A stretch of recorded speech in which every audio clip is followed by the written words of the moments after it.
We're going to be talking about a child's perspective on illness, aging, and we will also talk about death and grief because really oftentimes the illness and aging will eventually lead to that, and oftentimes those questions are some of the greatest ones for families and those who are caring for young children.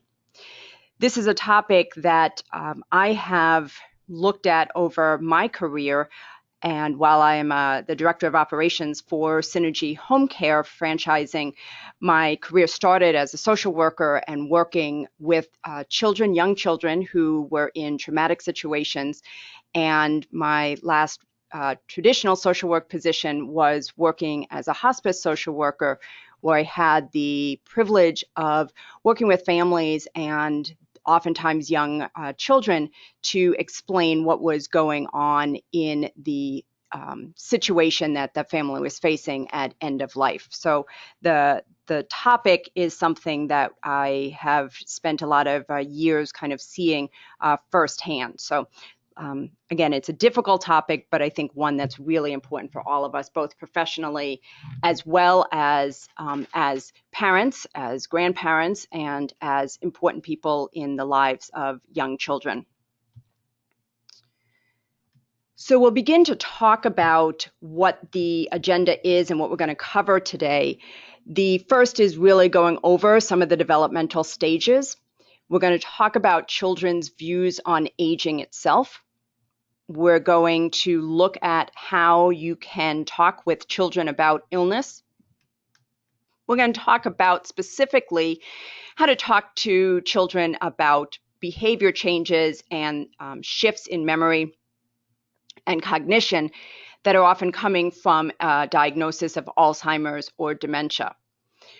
We're going to address making visits to a hospital and more really to a nursing home care facility when we are going and visiting our senior loved ones. And again, throughout this, we'll be talking about how we are talking with children about death and dying, and then review the resources that are available, and these are many across a variety of different programs, the internet, etc. Just going to do one more sound check to make sure that everyone is seeing my screen and hearing me for this. So if a couple of you will just go ahead and type into the box. If anyone is having trouble with that, thank you so much. So we're gonna go and get started. We all fear what we don't know. It's natural. You were not afraid when spring became summer. You were not afraid when summer became fall. They were natural changes. Why should we be afraid of the seasons of life? Leo Buscaglia is an author, and one of the books and the place that this comes from is a book called Freddie the Leaf. And it's a wonderful, really designed for children, but it's really a book that can span across all ages of really how do you think about life transitions and death and dying, and really the shifts that happen to all of us at different points in our lives. So it's a wonderful book. It is one of the resources that I have at the end of this session. But again, many of the books that talk to children really can help all of us really think about some of these very difficult topics. Before we get started, I think this is an important kind of starting place for all of us to be reflective of where we are in our processing and understanding and acceptance of many of the challenges that individuals face during their lifetime, from illness, from age, and certainly at end of life with death and dying. Whether it is from a natural process of the aging life cycle or from disease or an accident and traumatic death. Before we can really think about how we're going to talk with children about these topics, we ourselves have to be able to face them. Not that we can completely understand and accept all of these things, but to have an understanding for ourselves as to where we fit with all of this? And many of these questions that children ask us are the same questions that we ask ourselves. And as we move through this, those why questions, the where, the how, many of these are the same that we as adults face. And so when we are working with families, with children, again, both professionally or when we're living this ourselves in our personal lives, it's really important to have this as our base before we begin to talk with the children around us. So we're going to go into some of the developmental stages, and while there's a lot of information on the slides, I'm not going to focus in on every part of them. And these will be available up on YouTube, the replaying of this, so you're able to watch it again and pause on any of these slides. But I think it's really important that as we think about developmental stages, that the child's age plays an important role in how they comprehend and react to conversations and information about illness, age, and death. But we should never underestimate the role that the adult reactions to those same situations will interplay with the developmental stage itself. So it's important to not always be stuck on, well, it says that at this age, this is what my child is experiencing, because we have to look at personality traits. We have to look at the developmental cognition of a child, whether it's from chronological age or anything else that may be impacting that. We have to think about whether there are adult or older children that often kind of create a situation where younger children have a little different language ability and may be able to talk about things differently because they're hearing it around them. So again, while the developmental stage is key, really think about it from a broader spectrum. We're going to look at this in a few different ways. We're going to look at this around concept of death, and you'll see that some of the age range is going to be different than when we think about it from the developmental stage and how children understand illness as well. Certainly babies and toddlers in that 0 to 3 range have no understanding of death. These children are just absorbing the emotions of others around them. And so as our own energy is shifting because of things that are happening in our family lives, they may be picking up and showing irritability, exhibiting changes in behavior patterns, but it's not because they understand the language that's happening around them, the understanding that there's a specific illness or a death that has occurred. It's because they are picking up on everything else that's happening in the environment. You know, babies and toddlers learn through nonverbal communication. They're learning through the physical care, the affection, the reassurance that they're receiving.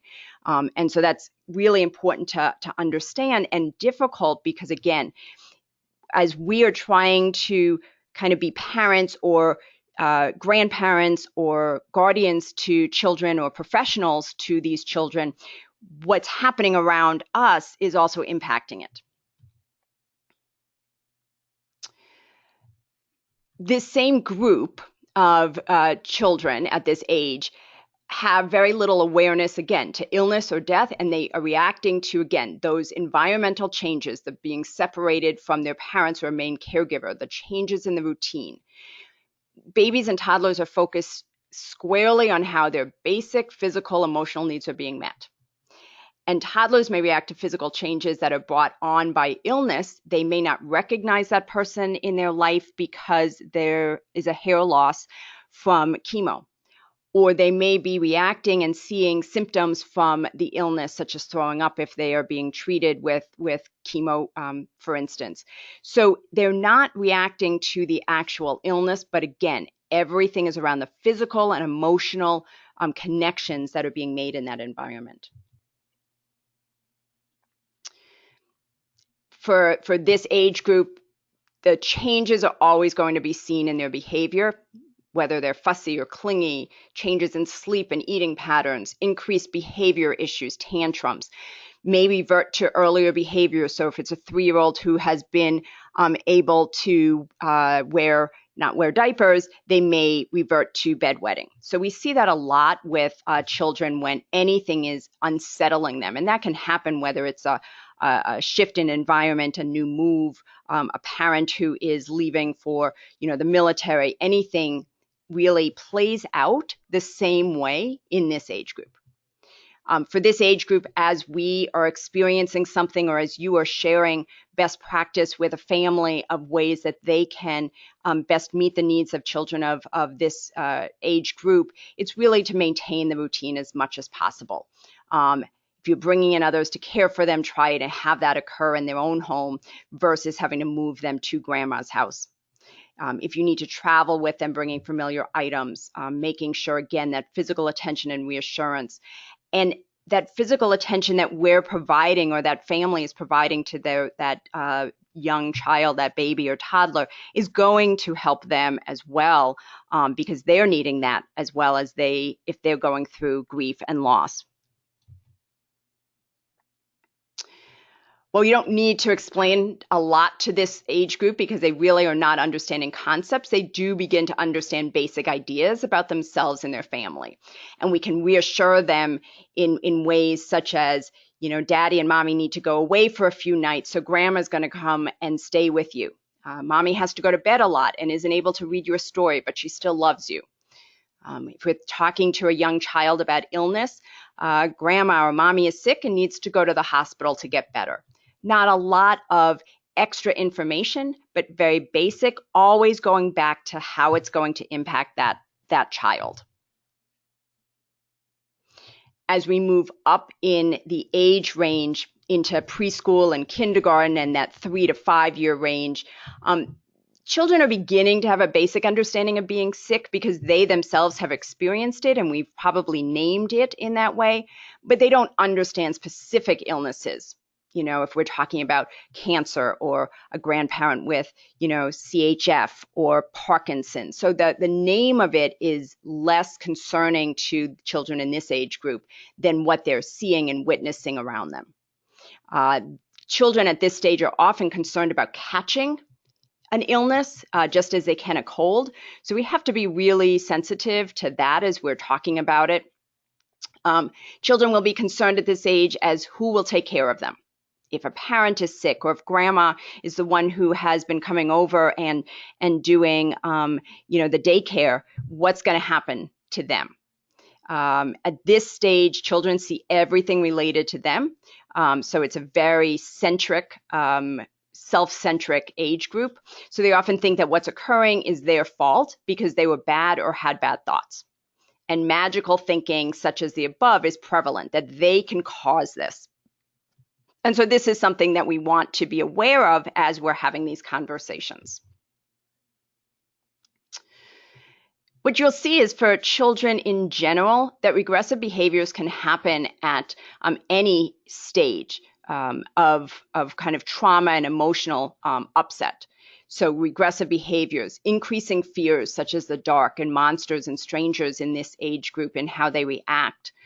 And again, as we move into talking to kids about these specific situations, it's important to understand these concepts so it allows us as professionals in how we're talking with family members to address this and how we see it for our own lives, trying to go back to some of these.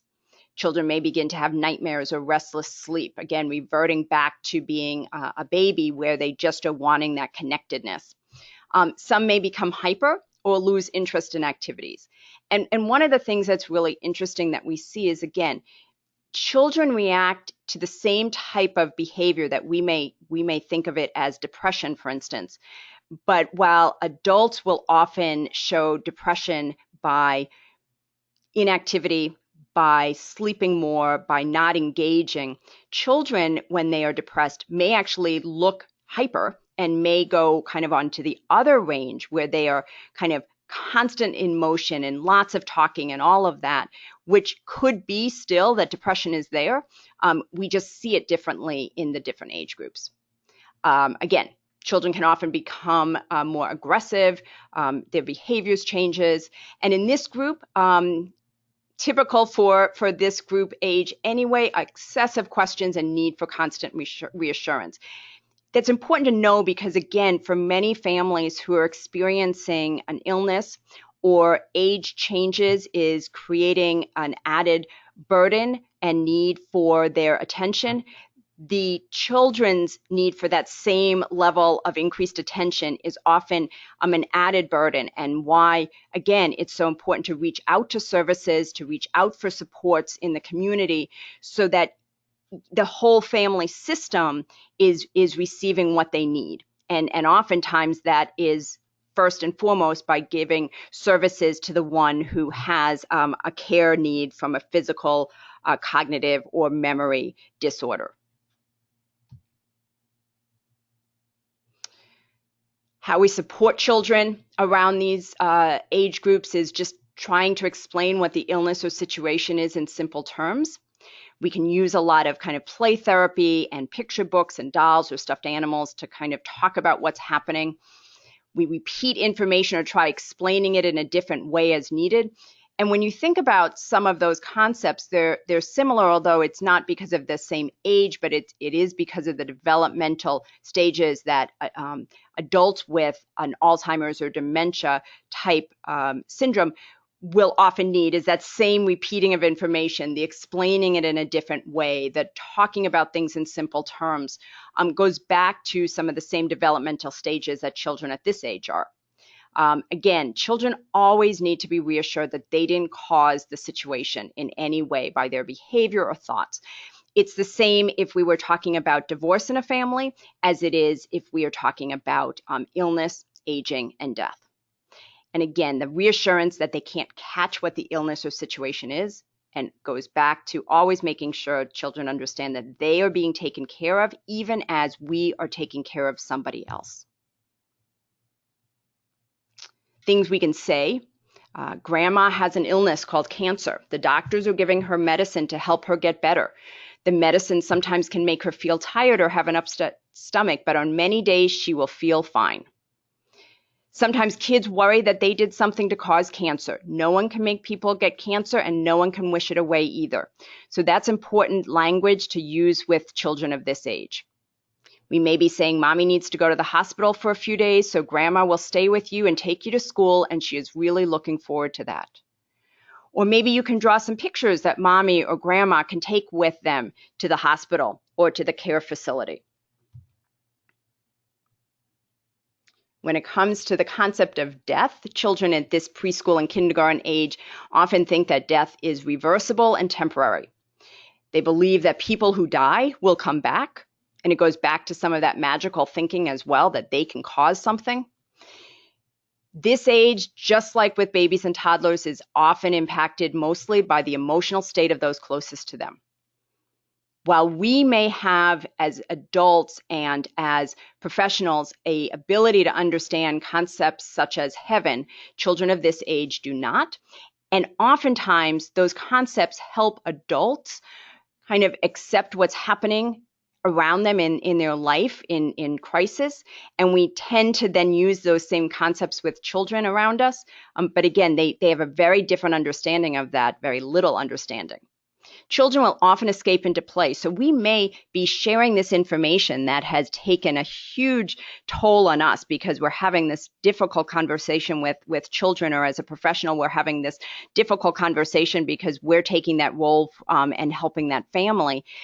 And we've had the conversation, it's pretty heavy, and all of a sudden they're off running and playing. That is very normal because play is something that really helps them escape.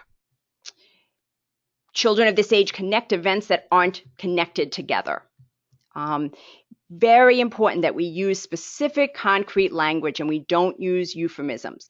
We never want to say, that God has taken Grandpa to heaven or Grandma has gone to sleep, because you will then have a child who may become sleep deprived and have very large sleep issues, because for them, sleep is sleep. Sleep is what they do. And so if that's what happens, then they are going not to sleep again. Avoid cliches, where we know you liked, Ralphie the dog, but we can get a new dog. as if there's this easy replacement, because as they begin to understand that, then can they just be replaced? They're not able to understand that that's a concept and that's a way that we talk about it, but it's not lessening our affection and love for the animal that's died or that person. But in children's minds, they connect things, again, that aren't connectable. When we shift to those in elementary and middle school, so now 6 to 12-year-olds, at this age, children can understand much more complex explanations, but they may fill in the gaps of their own understanding with their own ideas and may trust information that they get from older children, friends, or the internet. They may still have lingering thoughts that their behavior or thoughts caused this situation. And because children this age can often say hurtful things, they may feel guilt for having said or thought something mean. Maybe more recently there had been a fight with grandma, or grandma couldn't do something and they were upset with them. They may then associate what's happening now with that situation. Children this age also are beginning to understand that people can die, including their parents and including children. And because of this, they may assume that every situation is going to lead to death. Reactions that you may see with elementary and middle school children, they may be sad, they may cry, and this may be, a young growing young boy who hasn't cried in a long time, and they may cry, and then they may feel kind of like, oh, they're not being a big boy. And we have to make sure that children understand that all emotions are okay, and that we want to be able to express them. They may be irritable or angry or guilty. They may begin to have some separation anxiety where they haven't had that previously. Children this age often can become easily embarrassed or ashamed. So particularly if we're going on a visit and maybe going out into the community with grandma whose behavior is not always predictable, they may feel embarrassed about that. They may feel ashamed. They may say things that aren't nice because they're thinking how people are looking at them. Everything, again, goes back to kind of focused on them. They can be more fearful of new situations. They worry about their own health or others around them. You may see children at this age having more psychosomatic complaints, headaches, stomach aches, all of those things. Regression in behaviors. Outbursts of anger, even to the person who is ill, because, again, they have some resentment because it is somewhat self-centric about what's happening. You may see changes in school performance, withdrawal, but you also see children who are trying to behave really well and try to have that perfect behavior and excel at everything they do as if that will change the situation. Ways we can support children at this age is using, again, resources such as books to explain, being open and truthful, and that is number one with children. Children are very truthful themselves, often to the point of our own embarrassment when they say things out loud, but they know when we are not sharing the truth, and they will find out, and in the end, it will damage the trust that they have with adults. We need to reassure that they didn't cause any situation. We need to address the issue of dying, even if they did not ask, because, again, they may have just recently experienced the death of a grandparent, and now somebody in their family, another person, is ill. They may believe that anybody who gets ill or goes to the hospital is also going to die. We need to encourage children to have fun and spend time with their friends. They may not want to leave. They may not want to go to that birthday party they were so excited about, but we need to encourage that. We need to let them know that grandma really wants you to go, and then come back and tell her all about what happened at the birthday party. Give them a reason and give them a purpose for going. Remind children this age about all those close to them that are healthy. And it's important that, families tell other care providers, whether it's at a school or a camp, what's happening in the home so they can also understand why behaviors are happening. What you say to children of this age group, grandma has an illness and it's called X. It means this. And again, you're going to give some detail. And they're going to treat it with and give some detail.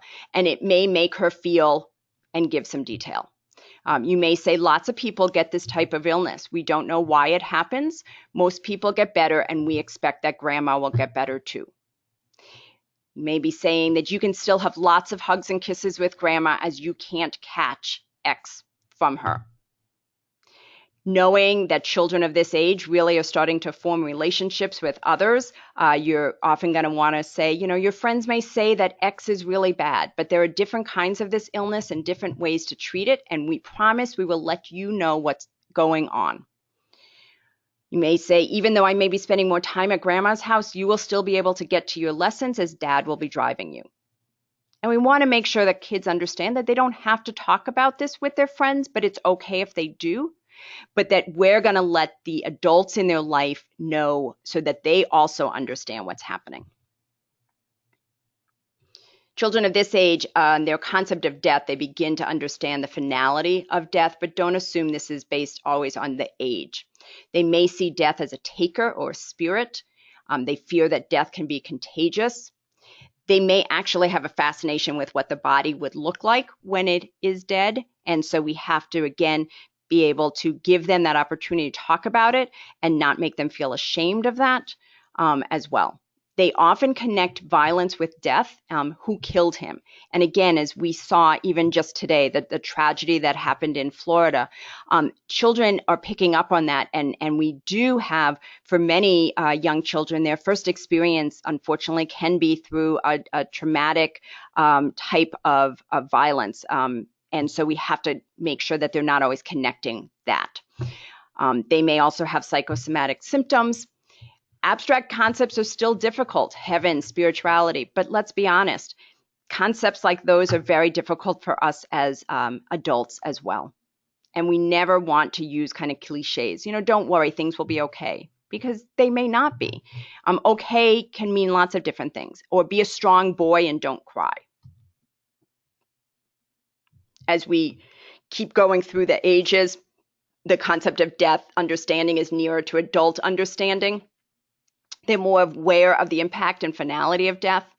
There's often at 9 to 13 this reluctance to open up. Remember, they're reluctant to open up to us in everyday life. It's not going to be any different with some of these bigger topics. There's a disruption of relationships with peers. They're beginning to have an interest in understanding of rituals, so important to be involving them in some of the different ways that they can kind of participate. We need to model healthy coping behaviors with this age group, as difficult as that is, and why it's important as adults that we receive the support that we need. As children age into young adulthood, adolescent has an adult understanding of death. But keep in mind that it is often difficult even for adults. Death is the enemy. It's an interruption. There's an increased vulnerability that they feel, which may lead to increased risk-taking, escaping through drugs and alcohol, depression, sadness. And we should never assume that their ability to talk about death itself diminishes their need for added support. So understanding some of those developmental topics, we then talk about the conversation. No matter the topic or the age of the child, these are difficult conversations to have. No matter how much we want to keep bad things away from children, it's important to talk about what is happening. And we need to be proactive. Children should not have to come to us and ask us what's different or what's happening, because they are very aware of shifts and changes in energy, in how much conversation is happening, in how much activity is going on, in the hushed tones that are happening where we think they are not listening, but they know that parents are going into another room, or the adults are kind of having lots more conversations that they're not a part of. It is really key that we do share information, because children, and really children of all ages, will fill in the blanks if they are not given the information. And they will always make it worse and scarier than it is. I spent a lot of time with hospice clients as we talked about how to address these situations and what was happening with children in the home or coming to visit. And again, children know that something is different, and they will fill in what it is or what's happening or what's going on if we don't give them the language and the information that they need to kind of fill in and understand a little bit more about why something is different. Again, as I shared earlier at the beginning, we need to find our understanding first. And this is as professionals, if we're working with families, this is as family members when we're dealing with things personally. Children's reactions to any situation is going to be influenced by the adults around them. We need to gather as much understanding about a situation and think about how you want to share the news before you sit down with a child. You want to find a safe place for that conversation, a quiet place where the child and the conversation is at the center of your attention. It's important to, again, go to those experts in the community. Talk with, in this situation, for example, talk with that Synergy Home Care office. Talk with those individuals in the office that have dealt with this many, many times. And although every situation is unique to the family that's experiencing it and the client that is experiencing the illness or the age-related disease or end of life, there is commonality in terms of what has worked and what people have found to benefit. And so talk with them, because there's so much knowledge that can be gained through the history of others. Guiding the conversation. You know, when we're talking with children, we always kind of want to know what they know. So again, understand, is it a myth that we need to begin to kind of bust? Or do they really have some of the beginning understanding and we need to just fill in a little bit more? It's okay for us to share our feelings with children, but be a role model with the emotions. We want to always tell the truth. It is no different than we want to always tell the truth to the adult that is experiencing the situation to the degree that they're able to understand. We don't want to set up a falsity, for instance, with someone who's, has dementia and maybe having to move into a facility, and we don't want to lie about what's happening or where they're going. We just want to make sure that the information is provided to them in a time frame and a way that they can understand in that moment. It is okay to say, I don't know. This honest answer sometimes fits because we often don't know and don't know why. Reassure is so key. And you have not failed a child if you need to involve professional help. And even as professionals ourselves, there's sometimes information that we may not be the best at delivering. We may not be the ones who should be having that conversation. And so it's okay to involve other professionals who may have a greater knowledge base, who may have dealt with this in the past, who may have a different connection with that family or with that child. So let's talk also about children and their views on aging. This is a really interesting topic, and really we could spend an entire session on looking at this, and there actually is a webinar that is on YouTube and our Synergy Home Care page that talks about societal views on aging, and again, those same views impact children. Thinking about the books that we read to children as youth and what the imagery looks like for children. It typically, anybody who is a negative character in books often look old, even though our concept of what old looks like, hunched over, gray hair, wrinkly, even if their age is never discussed in that book, or really they're not an old person anyway, but children always associate negativity in books with age. How we and families talk about age will also impact the positive or negative thoughts children have. Think about just when you are just having one of those days and you just don't think you look as bright and well as you do on other days, and oftentimes we say in our mirror, in the ability of children to hear, I look so old and I need to get XYZ to fix the fact that I look so old. So thinking about just how our own age talk can impact those around us. It certainly impacts our own views about ourselves and others, but it really impacts children. Consider your own stereotypes or misconceptions surrounding older people in the aging process. And even as professionals who work with seniors, we may all have our own kind of misconceptions that we have to continually kind of bust through.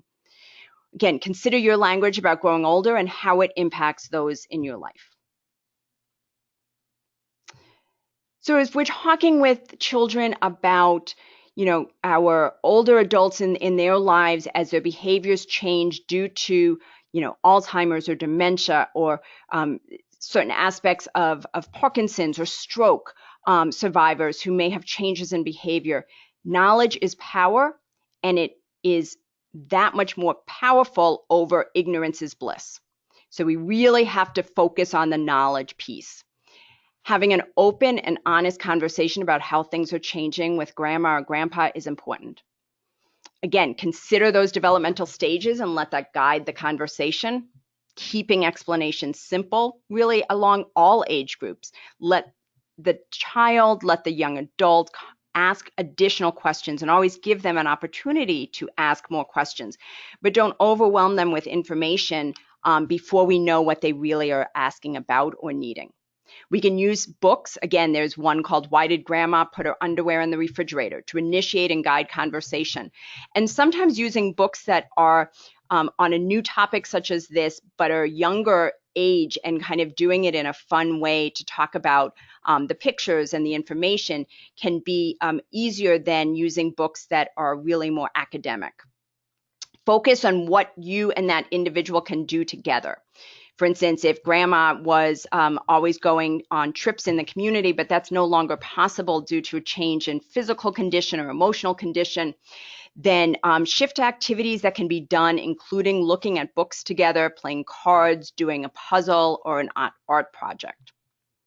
I just saw a question come up and we will be addressing questions, but if you want to, if something comes up and you'd like to put it into the question box, please do that. And then at the end, we will be reviewing those. What do children often want to know about Alzheimer's? Oftentimes they want to know what it is. And again, thinking about for that age group, how to best explain it. For many of the age groups until they're really into the teenage years, it really can just be as simple as Alzheimer's is not just memory loss. It's a disease that affects how the brain works and how a person thinks. And over time, it also changes the way a person's body functions. So very simple, and then you can ask additional questions of what they may want or need more of.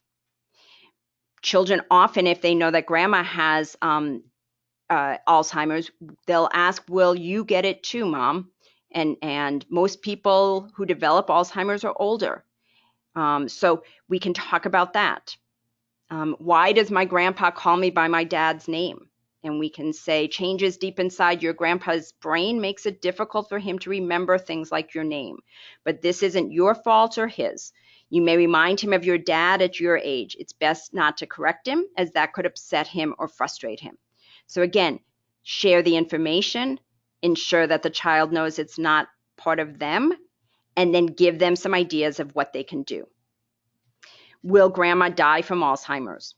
And we can say we don't know for sure what your grandma will die from. It could be Alzheimer's disease or another serious health condition. So again, some of those questions are going to be more from different age groups who even understand that concept. So think about this. Alzheimers.org has wonderful resources and a whole booklet on talking to children about Alzheimer's. They have book resources. They have a lot of information on that site. So I really encourage you to utilize that site. When a family member is living with Alzheimer's, children and teens often feel sad about the changing behavior, curious as to how people get the disease, confused as to why that person doesn't recognize them. They get frustrated having to repeat the words and having to repeat phrases, and often then feel guilty for feeling that resentment. Again, children often are embarrassed. So if you're taking grandma out, give that child some information about what may happen. And if something happens, this is what we're going to do. And this is what you can do. So that, again, they don't feel that everybody, all the eyes of the world are on them. Children are often confused how to act around that person. So it's really beneficial to give them that information initially. There's lots of activities that we can still do with someone who is living with dementia or Alzheimer's. You know, baking and taking walks and doing simple puzzles, gardening, doing it inside or out, and doing coloring and creating a scrapbook together, reading together, singing. And all of these pieces, children then feel empowered to be part of it, and really allow them to guide some of the activity and share what they would like to do on the day that you're going to make the visit. Oftentimes we are asked, should a child visit a care facility? A visit to a care facility shouldn't be like a trip to the National Monument. It shouldn't be, let's go and see old people. It really is that care facility should be seen as that person's home now. Visits with grandma were important to the loved one, and when your child visits grandma at home, it was as important as visiting them where they are now. A little push can go a long way. Make the visit a special time with mom or dad or another adult as well, and maybe start or finish the day at a nearby park, ice cream shop, or favorite restaurant. You know, we're going to call this a push instead of a bribe. But the reality is it needs to also have some incentive for them to do this in a positive way without it feeling like, okay, we're going to go to the store and buy you, all of this expensive stuff. Make it more about the time you get to spend not only with grandma, but the time you're getting to spend with your aunt or your mom or your dad. Children are wonderful presents in the person's life, and presents as in gifts. Our little one may drive us crazy, but their laughter can bring joy to those in a nursing home, into any care facility, into any environment that person is living at in their own home, both your family member and others around them. Everyone gains. In the next 25 years, the population over the age of 65 is going to double. So children are going to be seeing this aging population around them more and more every day. And so the more that we have an intergenerational connection, a way that we can communicate with each other, it is going to be better for our world at large. Again, planning out a visit is important. A longer visit is not a better visit. And that's particularly true if you're going and visiting someone in a hospital or a rehab center where they need to have their rest. Don't feel that your visit isn't valued if it's more than 10 minutes and so you stay for a half hour or an hour. It is too draining on that individual. It's draining on children who are coming in that visit, if that's even appropriate, depending on the reason for the hospitalization. We always want to talk about what to expect. Let your child know about some of the scenarios of their visit and listen to what they're feeling. If this is the first time that they've seen grandma in a wheelchair, we want to talk about that. If grandma's going to be sleeping, or maybe because of the stroke, she right now has some palsy in her face, and so she is drooling. We want to be able to talk about that so they aren't faced with that and then don't know how to react. The one thing that often is difficult is older adults, particularly if they haven't seen children for a while, want to hug them and kiss them, and that can be really overwhelming for children. So we're going to talk about ways to kind of give them a connecting point with that individual, but not feeling like their personal space is violated or feeling scared. We want to talk with social workers or caregivers who are providing care for that individual to really understand when is the best time to visit. If sundowning as part of Alzheimer's is part of their symptoms, then we don't want to be visiting in the late afternoon when behaviors could be at their peak. Give children a way to be kind, but to have their personal space.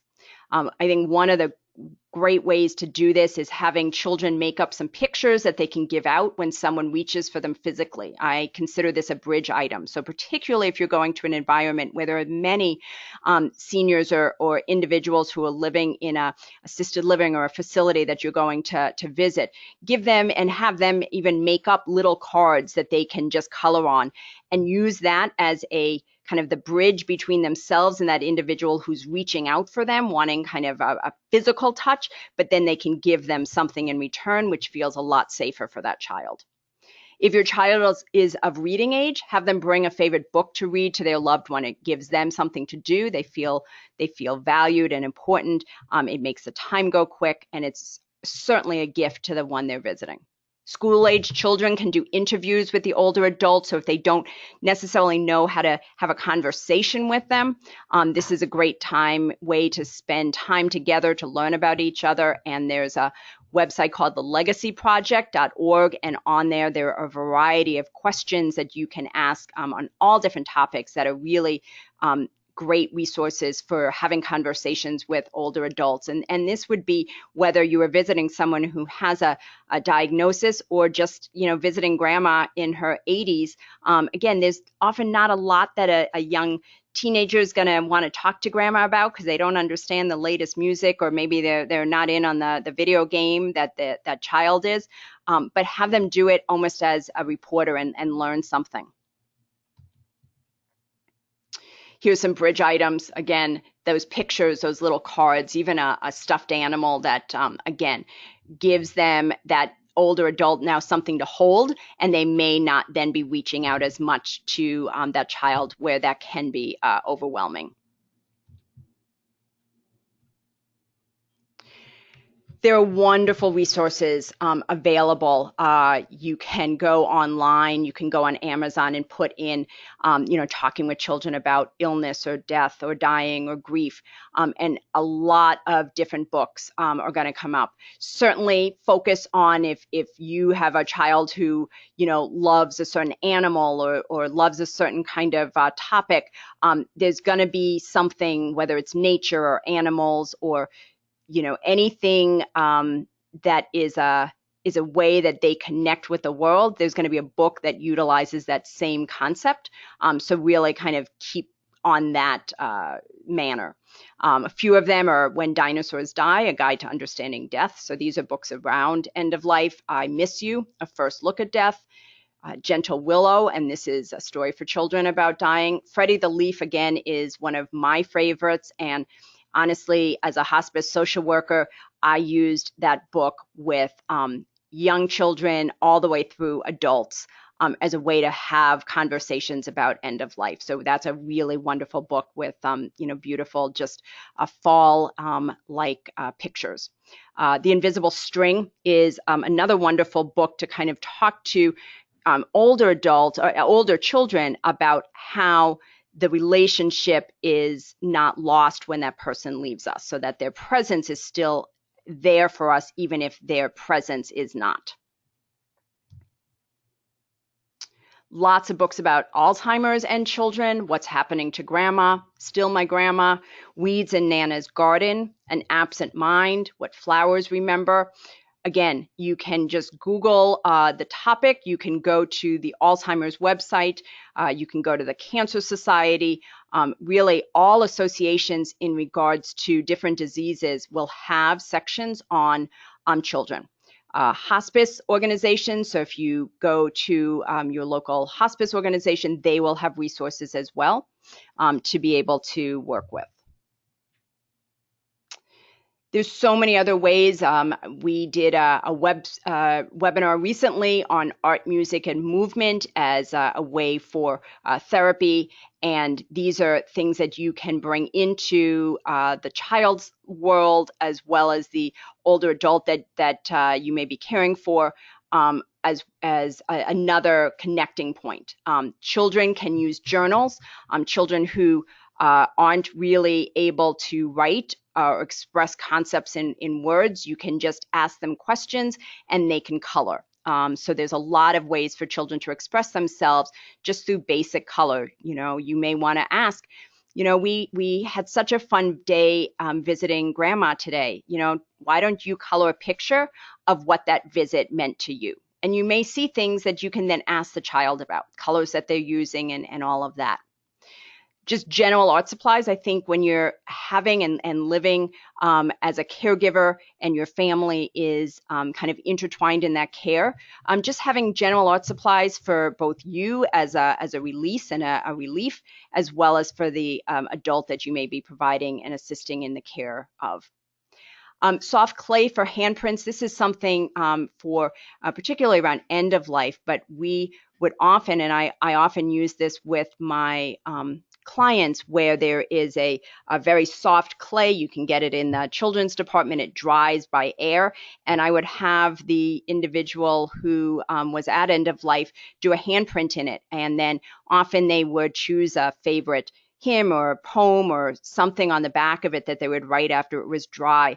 And it was a way to give to a grandchild, a sibling, somebody in their life. And when they press their hand into that handprint, it just makes that connecting point together. And it's something that you can keep.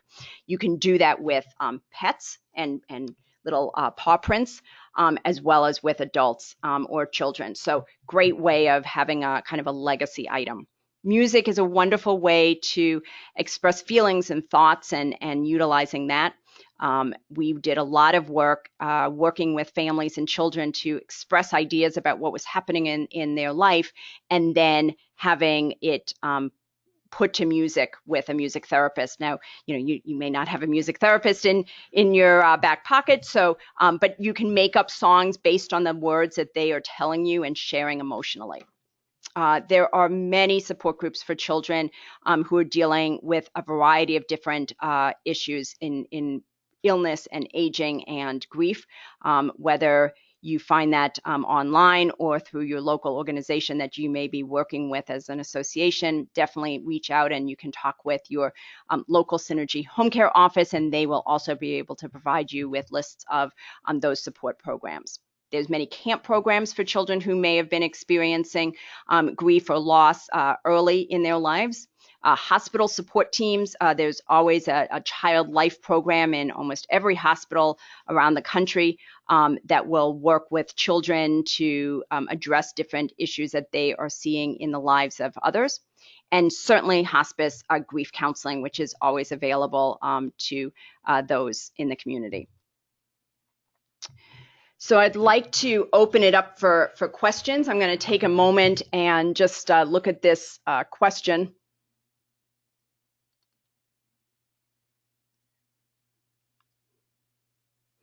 So someone asked, can you address how to help a child age 7 to 9 accept a parent, especially their mom's, hair loss through chemo?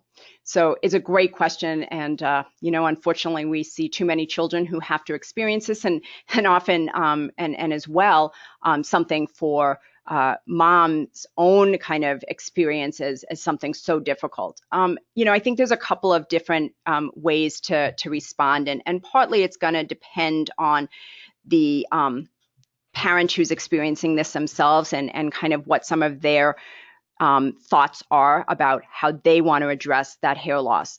Are they wanting to go out and get a wig? Or are they wanting to be able to just wear hats? Wigs can often be itchy and not always that comfortable. They can be very expensive to get the ones that, really are look the best and feel the best. So one is kind of thinking about that. And then I would take that and incorporate having that child participate in whether it is helping you choose the wig, and kind of thinking about, let's think about what if you could have any color hair for mom, what color would you like it? Now, you have to be careful when you ask those questions, because you may be wearing a pink wig, but you may be wearing a pink wig for a day and just for kind of the fun wig, and then you have your grown-up wig when you're going to work or going out into the community. So really try to involve that child to as much as they want to be involved, and just say, one of the things that happens as mom is getting chemo to help with my disease is that I may lose some of my hair. And so because of that, I thought that we could go together and maybe look at wigs. Maybe they don't want to go out and see it, but maybe, just bringing some in or having someone bring them to your home. Because again, depending on the child's age, they may think everybody's looking at them and feel really self-conscious. If you want to instead wear hats, you could maybe think about having that child help you throw a hat party and have everybody bring, a hat so that you have a lot of different collections of hats. So really involve the child in ways that they can participate and then help you pick things out. But part of it is with any of these things is as the adult, you first have to figure out what you're comfortable with. And that's a hard thing when, you're really not comfortable probably with any of it, and then incorporate the child into it. Someone asks, will this webinar be available for replay? Yes.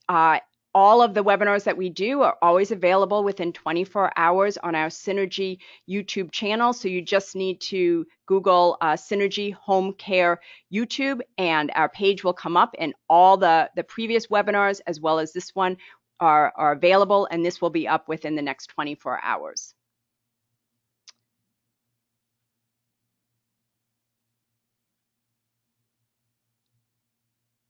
So someone asked, it looks like they may be interested in working as a CNA, and are there young people that are cared for through Synergy?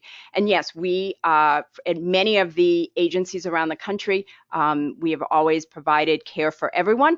And so many of our offices provide care for a variety of age groups with different reasons behind the need for care. So absolutely reach out to your local Synergy Home Care office and talk to them about those employment options and the type of client that you're hoping to really support and work with. So yes, for the Alzheimer's Association, thank you, alz.org, alz.org. You can also Google just Alzheimer's Association and it will come up.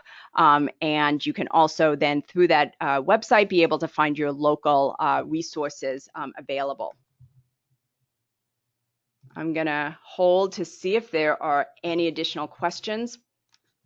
As I'm waiting to see if any questions come up, do want to share that our next few webinars. So in March, it's going to be all about enhancing the senior nutrition experience, and we're going to talk about senior dietary health as well as ways to really make that an experience for dining, which also helps increase seniors' nutritional health. In April, it's all about taking control, and we're going to be talking about healthcare decision making and ways that you can best ensure that your decisions about how you want your healthcare can be documented. And again, those documents are powerful for anyone over the age of 18 and are important documents for anyone over the age 18. In May, another really important topic, which is going to be on myths and facts around mental health and the senior population. So, kind of going through some of those myth busters and talking about some of the stereotypes we have in our minds when we think about mental health and seniors. So those are the next 3 upcoming topics. If you want to make sure that you don't miss the registration for any of those, you will want to go on to the Synergy Home Care website, synergyhomecare.com, and you can sign up for the newsletter. You can also be on any of the Synergy Home Care Facebook pages to ensure that you are also kept in the loop on all of those. If you are needing a certificate of attendance for coming today, please just reach out by email to me at the end of this, and I will send that back to you. And if you have questions or want to get some resources from your local office, I will also share that information. So you just need to email me at Carla, that's with a C, Sutter, S-U-T-T-E-R, at synergyhomecare.com, and I will send that out to you over the next few days. Again, we so appreciate you attending this topic, and it is our focus and hope to continue to be able to educate and enhance the understanding on all of the different topics around family caregiving, the disease and changes in one's life as we age or are diagnosed with any type of illness, and that's what the focus of these webinars are all about. I'll just wait to make sure that there's no other questions, so thank you. Someone has been needing to kind of prepare their children and teens in a situation. So I'm so glad that this touched you at the right time. So it looks like there are no other questions. If you have a question but you wanted to ask it more directly, feel free to reach out to that same email and I will make sure to connect you with the best resource to answer your question. Again, thank you so much for your attention and I look forward to having you on our next webinar in March.